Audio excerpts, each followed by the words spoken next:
introducing, like last time I hosted Moth, they said you need to get like an anecdote for everybody, and then when you introduce them, come on. But this guy I got to do because I've been teasing him all night long. When he and I were young men together, in our 20s together, we were not savory characters, and we got into a lot of trouble. Jim he's really into prostitutes and blow, and he was a disgusting, violent, mean, criminal human being. And I just kind of went along because of his charisma. I thought, I just want to be like, he was like 2 months older than me, and I just wanted to be like him. And so now, he's actually only 45 years old. You'll see what has resulted in his debauched lifestyle. He was a police officer.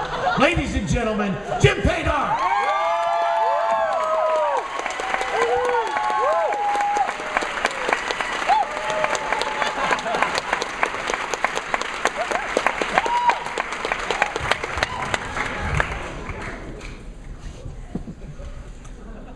When I was 19 years old, my best friend was murdered, or so I thought.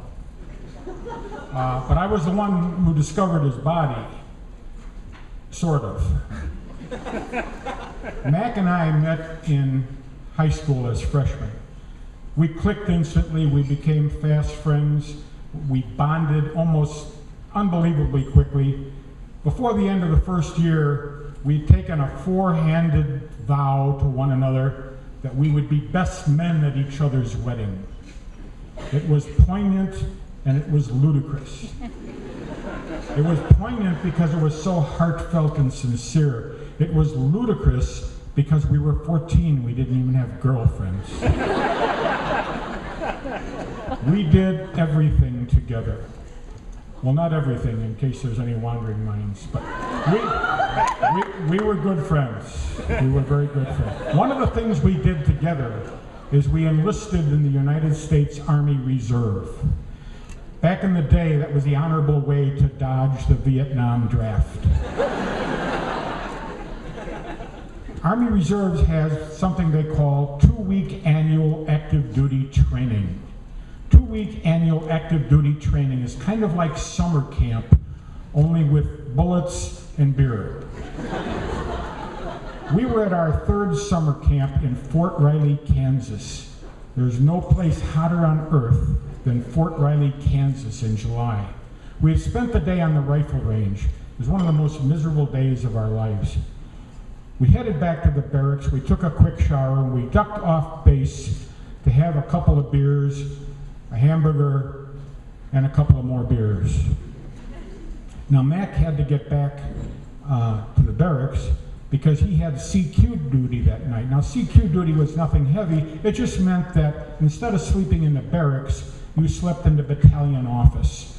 And your job there was to answer the phone if there were any emergency phone calls, or alert the battalion if there was a tornado, or anything of that nature. So I walked with him into the battalion office, and it was hotter than blazes. The sole source of cooling was a oscillating fan sitting on the desk, and there was the cot next to the desk that he was allowed to sleep on. He walked up to the desk, he turned on the oscillating fan, and collapsed face first onto the cot. If we had a tornado that night, our battalion would die.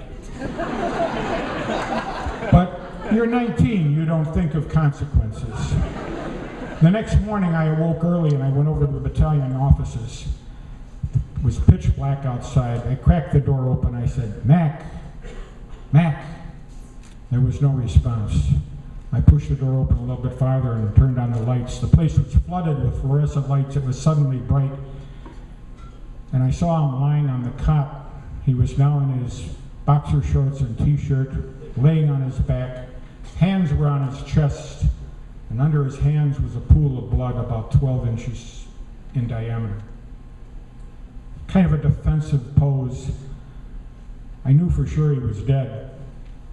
I glanced around the room to see if there were any bad guys. I walked slowly up to him and I saw that he was breathing. I shook his shoulder gently and I says, "Mac, Mac." He stood straight up, sat straight up, right in the cot. I says, whoa, whoa, whoa, Mac, you're hurt. I says, lay down. And he's pulling his hands off of his t-shirt, the dried blood. And he takes his one hand and he's just kind of going like that. And he looks over at the oscillating fan, which is now off. And I says, Mac, I says, did you turn the fan off? And he nodded. I says, Mac, I says, did you reach through the fan to turn it off? And he nodded. So it was going to take a lot of Band-Aids, but Mac survived. And he was the best man at my wedding, and I was the best man at his wedding. And this afternoon, on the way here, honest to God, he called me and wished me luck. He's not happy that I chose this story, but he says, good luck to you tonight. Now I know if he were down at this table, and if I finished my story and walked down to that table, he would greet me with his favorite term of endearment, you asshole. And I would respond with just pure love and affection, me? You're the asshole in this story.